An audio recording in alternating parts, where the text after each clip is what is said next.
I'm Eric Alexander, and I tell the inspirational story of climbing Mount Everest with my good friend Eric Weinmeier, who's completely blind. And for many years, I've been asked to share my formula for success with hundreds of leading organizations because everyone faces Everest in their lives. And the insights I've gleaned on the highest mountains in the world have been used to help them get to the top of their own Everest. I've climbed all around the world. I've climbed the highest point on 6 of the 7 continents. But the thing I'm most proud of is that I've been able to bring, more importantly to me, a person with a disability to the top of each one of those summits. One of them was a trek to Machu Picchu.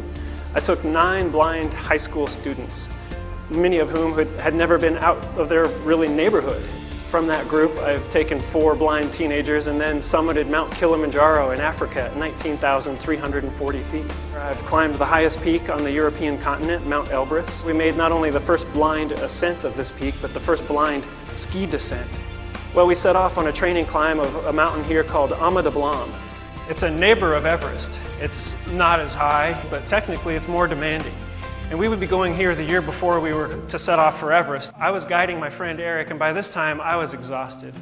As I work my way over, I step on this rock. The rock tips over on me due to the snow and the ice, and I land on it, and then the rock starts to slide over the edge with me on top of it.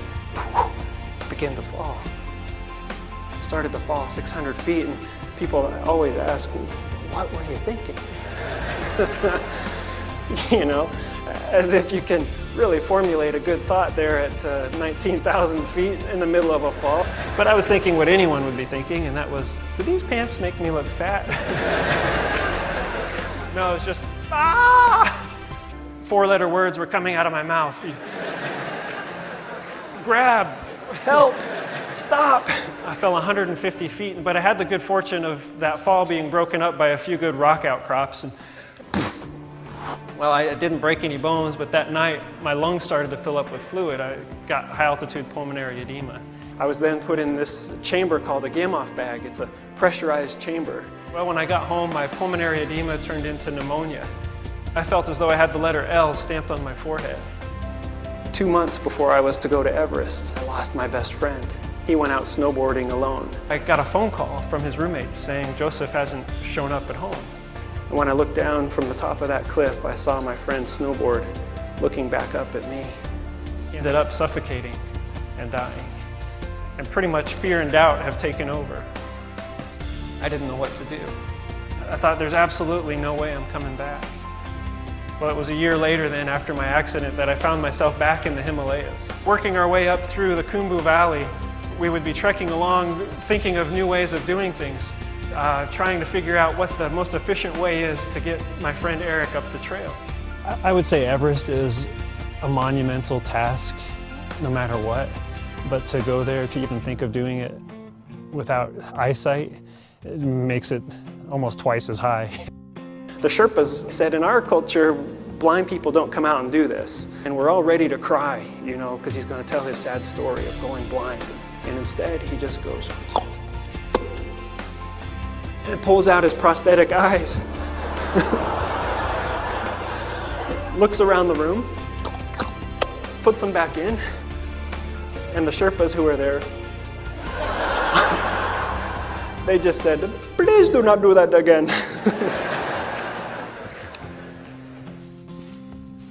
His life is completely in my hands, and I'm responsible for every step he takes. Not only the steps that I take up the mountain, but every foot placement, everywhere he needs to go, every crevasse, every chasm, he's completely reliant upon me. So not only am I responsible for my own life, I'm responsible for him and for his, and it brings that element of trust to a whole new level.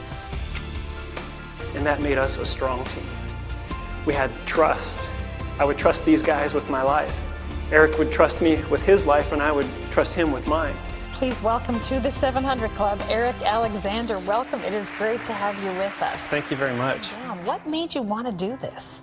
Well, it had been a dream of mine ever since I was a kid. My dad came home with these big pictures one day, and it said, prepare, ascend, and triumph. And it was of these mountain climbers just facing the obstacles. And I'd always kind of daydream about getting up into the high peaks. The icefall is a scary place, and climbing with someone who's blind, it takes longer. And as we set off, people are telling us that you're gonna die.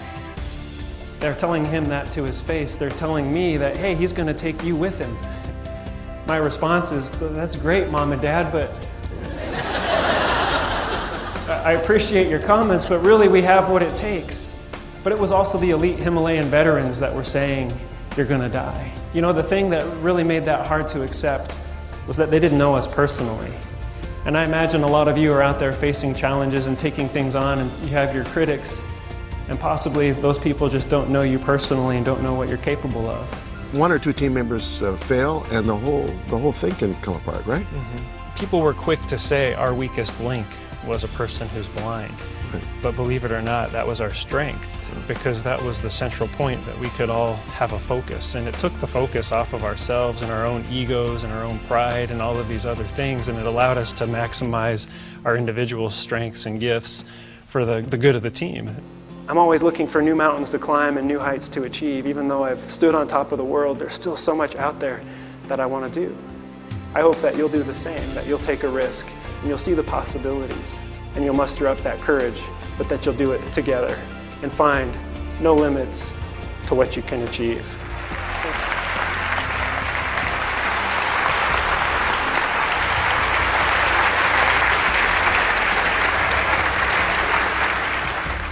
And that's what other people have latched onto, and I'm honored and I'm humbled that they've latched onto this story in the way that they have to help them overcome their own obstacles in their own lives.